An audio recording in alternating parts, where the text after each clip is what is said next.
POCSO కేసులో నిందితుడు ఉండి 6 రోజులుగా తప్పించుకు తిరుగుతున్న బండి భగీరథ్ పోస్టర్లు కరీంనగర్ పట్టణంలో వెలిశాయి. కేంద్ర హోంశాఖ సహాయ మంత్రి బండి సంజయ్ కుమారుడు బండి భగీరథ కనిపించడం లేదంటూ పట్టణం మొత్తం పోస్టర్లు అంటించారు.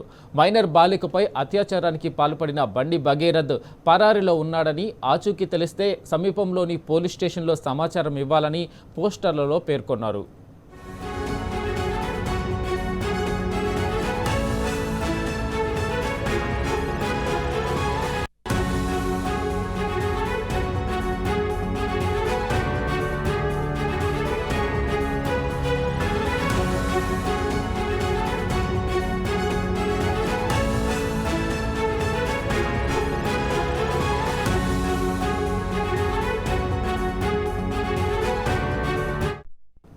ఇదే అంశంపై పూర్తి అప్డేట్ మా ప్రతినిధి వేణు అందిస్తారు. వేణు, చెప్పండి, బండి భగీరథ్ ఆచూకీ కోసం పోలీసులు గాలిస్తున్నారా? పోస్టర్లకు సంబంధించి ఏమైనా అప్డేట్ వచ్చిందా?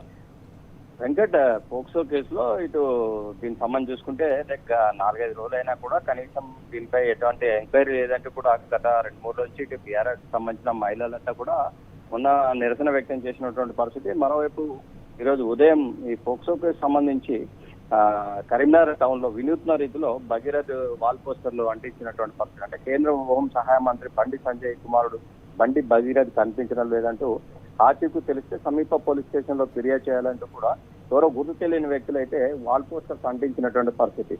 అంటే ముఖ్యంగా ఈ వాల్ పోస్టర్లు అన్ని కూడా ఇటు కరీంనగర్ సంబంధించి మన సర్కస్ గ్రౌండ్ కావచ్చు, ఎస్ఆర్ఆర్ జూనియర్ కాలేజీ, మరోవైపు అంటే మెయిన్ సెంటర్స్ లో అతికించినటువంటి పరిస్థితి. ముఖ్యంగా ఇటు కేంద్ర హోం సహాయ మంత్రి బండి సంజయ్ కుమారుడు కనిపించడం లేదంటే ఇలాంటి వాల్ పోస్టర్లు అంటించడం మాత్రం, అంటే ప్రతి చోట కూడా ఇలాంటి పోస్టర్లు ఎవరు గుర్తులేని వ్యక్తులు అంటించిన నేపథ్యంలో కూడా ప్రతి ఒక్కరు కూడా దాని మీద చర్చించుకుంటున్నటువంటి పరిస్థితి అయితే మనకు కనిపిస్తుంది వెంకట్. అంటే కనీసం 3-4 రోజులు అయితే ఉంది, దీనిపై ఎటువంటి ఎంక్వైరీ చేయలేదంటూ కూడా ఇటు బీఆర్ఎస్ సంబంధించిన మహిళలు కూడా పెద్ద ఎత్తున ఆందోళన చేస్తున్నటువంటి పరిస్థితి ఉంది.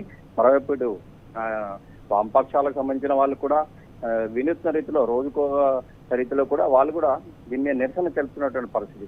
అంటే ఏదేమైనా కానీ దీనికి సంబంధించి ఈ వాల్ పోస్టర్లు మెయిన్ సెంటర్లలో అంటించడం, దీనికి సంబంధించి ప్రతి చోట కూడా ఈ వాల్ పోస్టర్లు కూడా ఒక్క చోట కాకుండా కంటిన్యూగా గోడ అంతా కూడా అంటించిన నేపథ్యంలో కూడా దీని మీద మాత్రం ఒక చర్చ అయితే నడుస్తున్నటువంటి పరిస్థితి అని చెప్పొచ్చు Venkata. Right Venu, thank you.